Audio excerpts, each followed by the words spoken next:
Aloha. Today I wanted to do just a quick video and just share some things that I had written down about, the relationship between the soul and the physical reality or density or the material realm.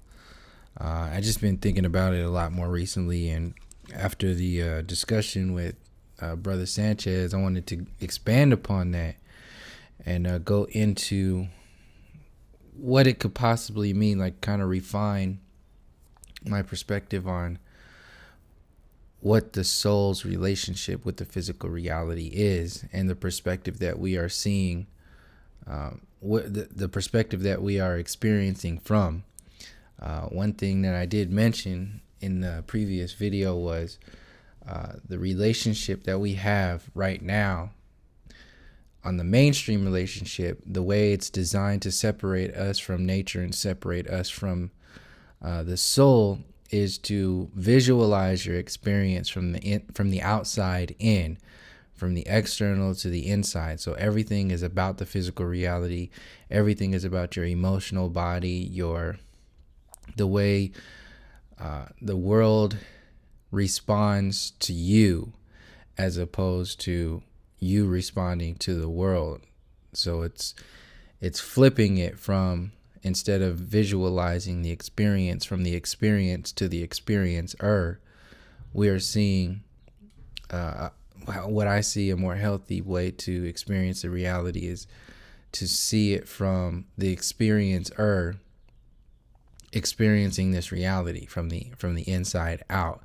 So how you project your reality, and this can be seen in, for example, when I was in my early 20s, heavily in my artificial ego, really just kind of like shallow, and didn't really have any depth to, well, not completely, but just like overall as like an average interaction. They were very shallow, just kind of ESPN sort of, not even political, but just basic whatever. I mean, I was still present as a human being, but I didn't really activate my internal relationship with my soul essence. So that reflected how I projected my reality.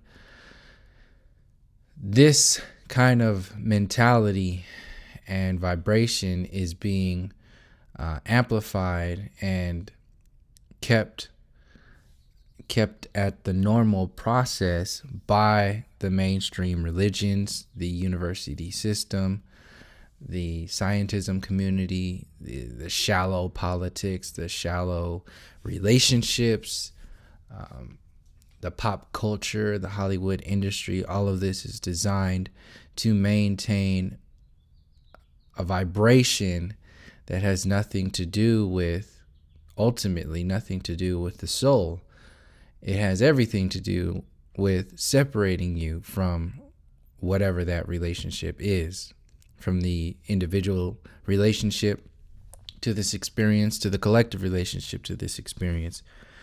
So how I'm seeing this experience overall is we are the soul having a physical experience. In this relationship, the body has a math and a science, or an alchemy. The actual physical body has an alchemy to it. It can be activated, because we can understand it can be deactivated. If it can be weighed down and really dense, then that means you can lighten up and raise the vibration of the body. So the body itself is an alchemical mechanism that has a relationship with the soul. For some reason, I don't know, other than just for this video, I want to focus on the experience of the soul having a platform to experience and raise its consciousness or its vibration. So the soul, depending on the vibration of the soul manifests into this physical reality. As the soul is raising its consciousness through the experience, it's also raising the vibrations of the physical plane of existence overall. So it's a give and a take, but ultimately it's from the soul expression. It's from that's the inside out as opposed to the outside in. It's no different than if you were to watch a movie and say it's like a Quentin Tarantino movie or something like that, and you were to leave the movie theater acting like you were in that movie. If you go to the wrong place acting like you were in a Quentin Tarantino movie, you might get messed up. Like you'll get messed up because that's not you're the observer of the movie, and it's a movie itself. You can even take it to the extreme of you being the producer, the director. You could be the theater, you can be the experiencer watching the movie and everything. But if you take on the illusion of the movie set, the movie script, the movie plot, then you become the illusion. So this is the trap that we it's like the trap that is part of this experience to test your soul. Are you going to remember and reconnect with your soul, or will you constantly subject yourself to the experience, the perspective of the experience? So there are many different relationships in what maintain that perspective. One of them is how we perceive time. One of the things I mentioned with the discussion with Brother Sanchez was how we perceive time has been given to us by the so-called powers that be as of today. We're still on the Greco-Roman calendar. We're still on this heliocentric time clock based upon the earth supposedly going around the sun and all of this. That definitely has an effect on our reality as a whole. And if we don't trace that to the depths, then we will never get into activating the relationship that the true relationship that our soul, meaning and purpose that our soul has in this experience. It'll just be chaos. So just as much as the heliocentric model is designed to amplify chaos, to create superheroes, to make themselves out to be gods and kings over the people who are subjected to the ignorance of the chaotic misunderstandings of the world, as long as we are falling in those traps, we will never be able to heal ourselves, first of all, to even get to an even keel, and then expand into a higher level of consciousness as the individual and as the experience itself. So our relationship with time is being manipulated. What I was saying before is the relationship between, by convincing us that time is based upon the heliocentric clock and the Greco-Roman calendar, we have been separated from natural time, from biological time, from the soul time, and that flips and reverses our alchemy and our velocity of consciousness. So, and one of the things I mentioned was when you can understand the time flies when you're having fun, and time goes slow when you're doing something that you're not wanting to do. So that's the same way that goes into like how you project your reality. This can be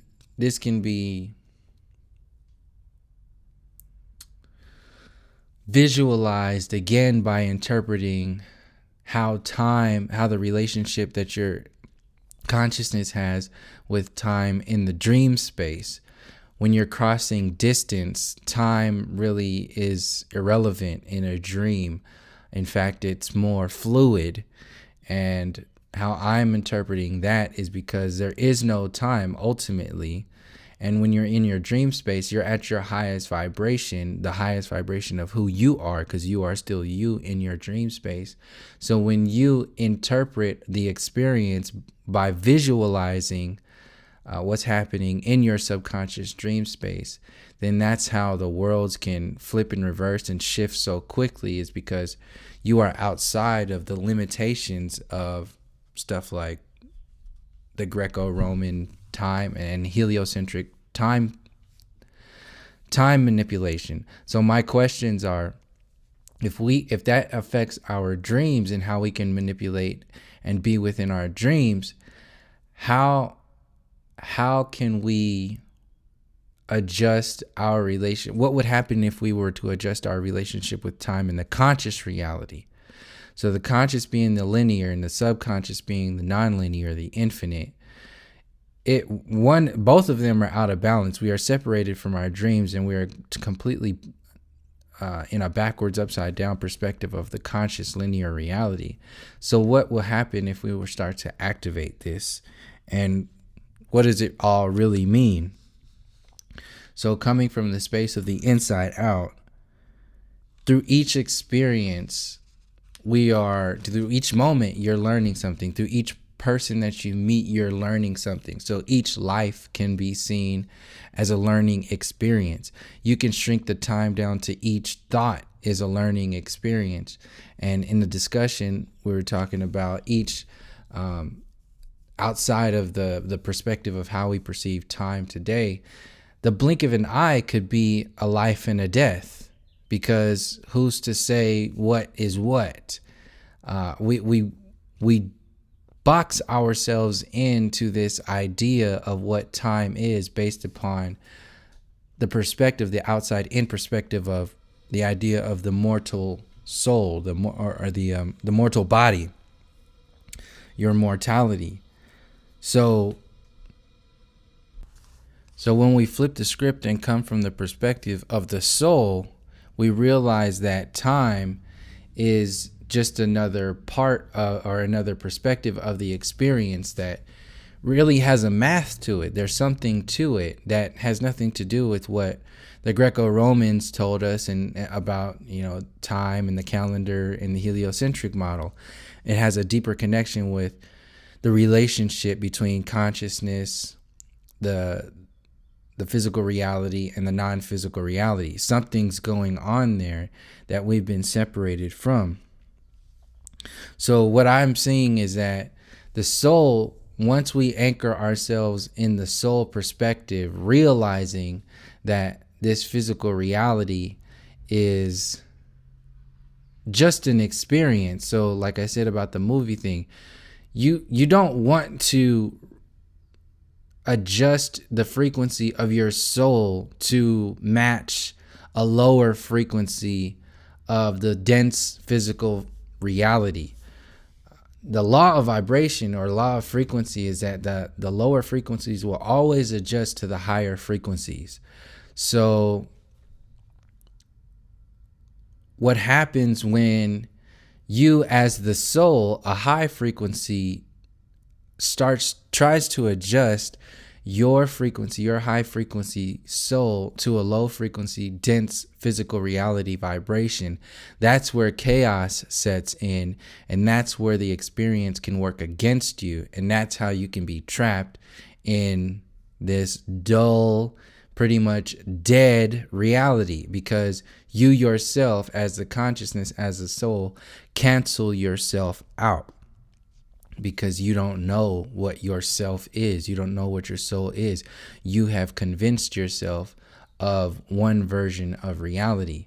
So the highest vibration will always be the soul in relationship to the physical density. This just goes into the difference between the solids, the liquids, and the gases of water.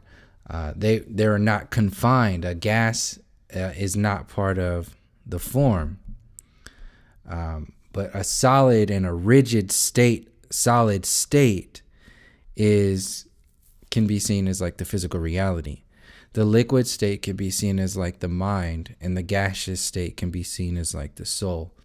So you, as the soul, is everything, including the dense reality.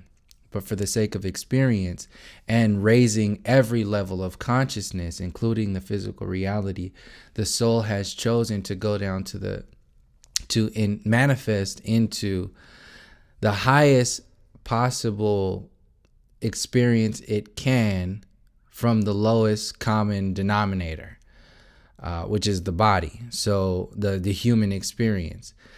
And what happens is the further you separate yourself from the infinite and then reconnect to the infinite as you've been separate, after you've been separated, then that, in a sense, that is raising the energy of your soul and simultaneously raising the energies of the physical reality. So the soul and consciousness is raising the vibrations of the material realm, while the material realm allows the soul as a vessel to raise the consciousness of the soul. So this is the difference between living from the outside in, the illusion, and the experiencing from the inside out, based upon your soul choice.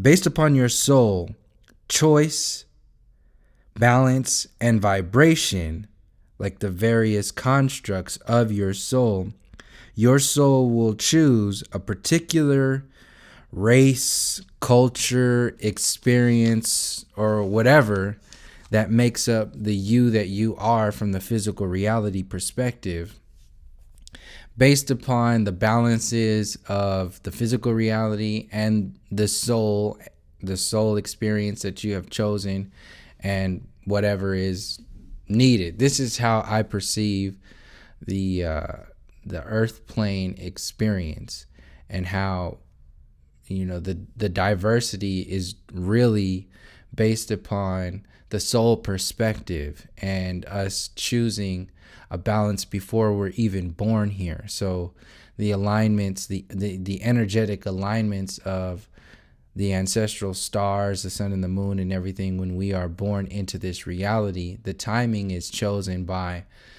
the timing and the location is chosen by each soul, and whatever kind of contract or agreement that we've had with the Most High, based upon what we have already experienced before this experience. So it's all based upon energy and levels of experience that you have went throughout various lifetimes and various experiences. And as long as, and like I said in the previous video, who's to say that we're not experiencing all of them at the same time? My question is, or my theory is, that we are experiencing all of them at the same time on every level, but there's a sweet spot between, just like there's a sweet spot between the relationship between the soul and the physical reality, there's a sweet spot between the infinite and the soul perspective, like the conscious soul perspective. There's a sweet spot that you choose that we call the moment, or the experience, the waking up, the reality, the experience that you have chosen to be as.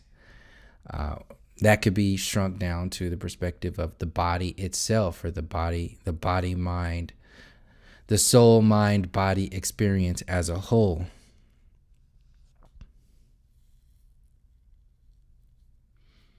So this is not a place to, the physical reality, this plane is not a place to convert the soul to the vibrations of the body, but a place to become closer to the soul from a perspective that is ultimately difficult to perceive based upon the entire experience as a whole.